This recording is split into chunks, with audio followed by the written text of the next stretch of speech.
and squeezed between two huge places that rented for 12 or 15,000 a season. The one on my right was a colossal affair by any standard. It was a factual imitation of the same Hotel de Ville in Normandy, with a tower on one side, spanking new under a thin beard of raw ivy, and a marble swimming pool, and more than 40 acres of lawn and garden.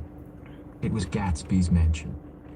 Or rather, as I didn't know Mr. Gatsby, it was a mansion inhabited by a gentleman of that name. My own house was an eyesore, but it was a small eyesore, and it had been overlooked. So I had a view of the water, a partial view of my neighbor's lawn, and the consoling proximities of millionaires, all for $80 a month. Across the courtesy bay, the white palaces of fashionable East Egg glittered along the water, and the history of the summer really begins on the evening I drove over there to have dinner with the Tom Buchanans. Daisy was my second cousin once removed, and I'd known Tom in college. And just after the war, I spent 2 days with them in Chicago. Her husband, among various physical accomplishments, had been one of the most powerful M's that ever played football at New Haven, a national figure in a way. One of those men who reached such an acute limited excellence at 21 that everything afterward savors of anticlimax. His family were enormously wealthy. Even in college, his freedom with money was a matter for reproach. But now he'd left Chicago and come east in a fashion that rather took your breath away. For instance, he'd brought down a string of polo ponies from Lake Forest. It was hard to realize that a man in my own generation was wealthy enough to do that. Why they came east, I don't know. They had spent a year in France for no particular reason, and then drifted here and there, unrestfully, wherever people played polo and were rich together. This was a permanent move, said Daisy over the telephone, but I didn't believe it. I had no sight into Daisy's heart, but I felt that Tom would drift on forever seeking, a little wistfully, for the dramatic turbulence of some irrecoverable football game. And so it happened that on a warm, windy evening, I drove over to East Egg to see two old friends whom I scarcely knew at all. Their house was even more elaborate than I expected. A cheerful, red and white Georgian colonial mansion overlooking the bay. The lawn started at the beach and ran toward the front door for a quarter of a mile, jumping over sundials and brick walks and burning gardens. Finally, when it reached the house, drifting up the side in bright vines as though from the momentum of its run, the front was broken by a line of French windows, glowing now with reflected gold and wide open to the warm, windy afternoon. And Tom Buchanan, in riding clothes, was standing with his legs apart on the front porch. He had changed since his New Haven years. Now he was a sturdy, straw-haired man of 30 with a rather hard mouth and a supercilious manner. Two shining, arrogant eyes had established dominance over his face and gave him the appearance of always leaning aggressively forward. Not even the effeminate swank of his riding clothes could hide the enormous power of that body. He seemed to fill those glistening boots until he strained the top lacing, and you could see a great pack of muscle shifting when his shoulder moved under his thin coat. It was a body capable of enormous leverage, a cruel body. His speaking voice, a gruff, husky tenor, added to the impression of fractiousness he conveyed. There was a touch of paternal contempt in it, even toward people he liked. And there were men at New Haven who had hated his guts. Now, don't think my opinion on these matters is final, he seemed to say, just because I'm stronger and more of a man than you are. We were in the same senior society, and while we were never intimate, I always had the impression that he approved of me and wanted me to like him with some harsh, defiant wistfulness of his own. We talked for a few minutes on the sunny porch. "I've got a nice place here," he said, his eyes flashing about restlessly.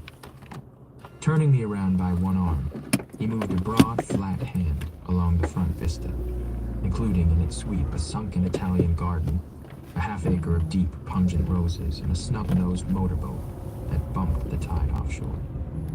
It belonged to Domain, the oil man. He turned me around again, politely and abruptly. "We'll go inside." We walked through a high hallway into a bright rosy-colored space, fragilely bound into the house by French windows at either end. The windows were ajar and gleaming white against the fresh grass outside that seemed to grow a little way into the house. A breeze blew through the room, blew curtains in at one end and out the other like pale flags, twisting them up toward the frosted wedding cake of the ceiling, and then rippled over the wine-colored rug, making a shadow on it as wind does on the sea. The only completely stationary object in the room was an enormous couch on which two young women were buoyed up as though upon an anchored balloon. They were both in white, and their dresses were rippling and fluttering as if they had just been blown back in after a short flight around the house. I must have stood for a few moments listening to the whip and snap of the curtains and the groan of a picture on the wall. Then there was a boom as Tom Buchanan shut the rear windows and the caught wind died out about the room, and the curtains and the rugs and the two young women ballooned slowly to the floor.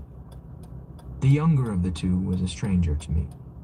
She was extended full length at her end of the divan, completely motionless, and with her chin raised a little, as if she were balancing something on it which was quite likely to fall. If she saw me out of the corner of her eyes, she gave no hint of it. Indeed, I was almost surprised into murmuring an apology for having disturbed her by coming in. The other girl, Daisy, made an attempt to rise. She leaned slightly forward with a conscientious expression. Then she laughed, an absurd, charming little laugh, and I laughed too, and came So many forward bagons, into the so room. little time. I'm paralyzed with happiness.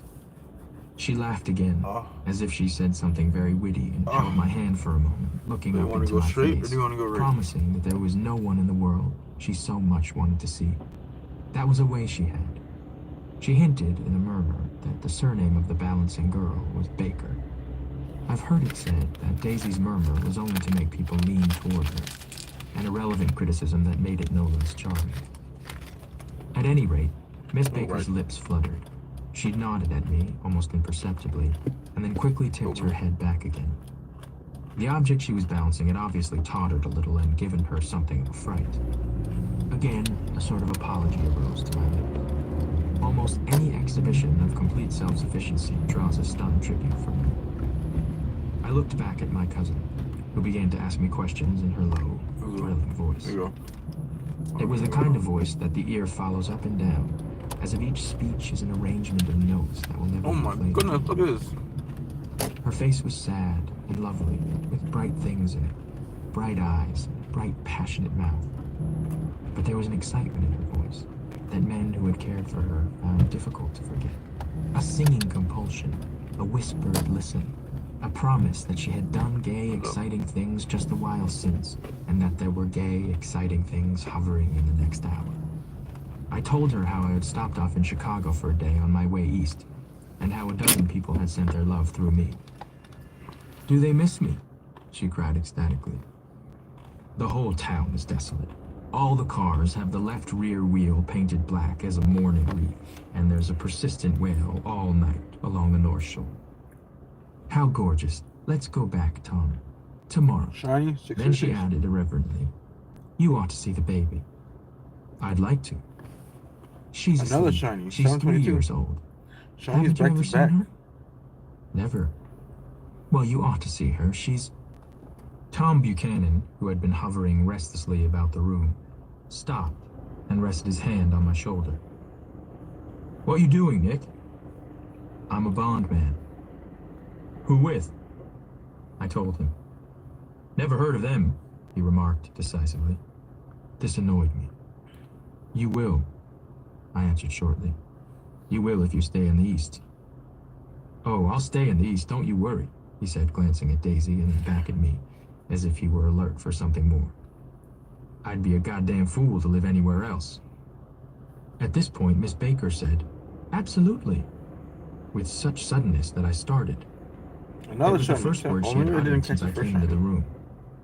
Evidently, it surprised her as much as it did me, for she yawned, and with a series of rapid, deft movements, stood up into the room. "I'm stiff," she complained. "I've been lying on that sofa for as long as I can remember." "Don't look at We me," got a Daisy pidgey. retorted. "I've been trying to get you to New York all afternoon." "No thanks," said Miss Baker to the 4 cocktails just in from the pantry. "I'm absolutely in training." Her host looked at her incredulously. "You are." He took down his drink as if it were a drop in the bottom of a glass. How you ever get anything done is beyond me. I looked at Miss Baker, wondering what it was she got done. I enjoyed looking at her. She was a slender, small-breasted girl with an erect carriage, which she accentuated by throwing her body backward at the shoulders like a young cadet. Her gray, sun-strained eyes looked back at me with polite, reciprocal curiosity out of a wan, charming, discontented face. It occurred to me now that I had seen her, or a picture of her, somewhere before. "You live in West Egg?" she remarked contemptuously. "I know somebody there." "I don't know a single." Power "You must know Pokemon 10 Gatsby." times. "Gatsby?" Okay, we gotta make sure we do the "What Gatsby?" Bagon research. We Before gotta I power could reply Pokemon to 10 what my times. neighbor did, I was amused. Who are we gonna power Wedging his up? A tense 4-star? arm imperatively under mine, Tom Buchanan compelled me from the room as though he were moving a checker to another square. Build them for sure. Slenderly, What a build languidly, them. their hands set lightly on their hips, the two young women preceded us out onto a rosy-colored porch, open toward the sunset, where 4 candles flickered on the table in the diminished 5 wind. build them. "Why candles?" objected Daisy, frowning. She snapped them 5 out. build them, and the other one's probably gonna be "In 2 weeks, it'll be the another longest day of the perfect. year." She looked at us all radiantly. "Do you always watch for the longest day of the year and then miss it?" "I always watch for the longest day in the year and then miss it." "We ought to plan something," yawned Miss Baker, sitting down at the table as if she were getting into bed. "All right," said Daisy. "What do we plan?" She turned to me helplessly. "What do people plan?" Before I could answer, her eyes fastened with an odd expression on her little finger. "Look," she complained. "I heard Perfect it." Salamence. We all looked. The knuckle was black and blue. "You did it, Tom," she said accusingly. "I know you didn't mean to, but you did do it. That's what I get for marrying a brute of a man, a great big hulking physical specimen of a—" "I hate that word hulking," objected Tom crossly. "Even in kidding." "Hulking," insisted Daisy. Sometimes she and Miss Baker talked at once, unobtrusively and with a bantering inconsequence that was never quite shattered. That was as cool as their white dresses and their impersonal eyes in the absence of all desire. They were here, and they accepted Tom and me, making only a polite, pleasant effort to entertain, or to be entertained. They knew that presently dinner would be Ooh! and 738. a little 738. later in the evening, So I need would be 270 more. I might be able to make it. It was sharply different from the West, where an evening was hurried from phase to phase towards its close in a Okay, power up continual Pokemon 10 times. disappointed anticipation, or else in sheer nervous dread. Who we pairing up? Who we pairing up? You make me feel uncivilized, Daisy, I confess on my second glass of corky but rather impressive claret. Good. Can't you talk about crops or something? I meant nothing in particular by this remark, but it was taken up in an unexpected way. Civilization. We got a perfect Bagon. Did we get a perfect Bagon on this one? I've gotten to be a terrible pessimist about things. Have you read The Rise of the Colored Empires by this man Godard? Why not? Ah! I answered. How do we catch one perfect Bagon but not another Well, one it's a here? fine book, and everybody ought to read it. The idea is if we don't look Man! the white race will be We didn't catch it there. Probably ran away. submerged. It's all scientific stuff.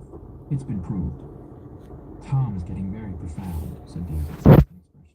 Who we pairing up? Who we pairing up? He reads deep. Any suggestions, guys? Long words, man. Any What was suggestions? that word we... Well, these books are all scientific. Okay, we're Bagon. Bagon. This fellow has worked out the whole thing. It's up to us, who are the dominant race, to watch out, or the races will have... We've got to beat them down, whispered Daisy, winking ferociously toward the fervent sun. You ought to live in California, began Miss Baker. Bounce, you want Tom one. interrupted her by shifting heavily in his chair. This idea is that the Nordics, I am and you are and you are, and after an infinitesimal hesitation, he included Daisy with a slight nod, and she winked at me again.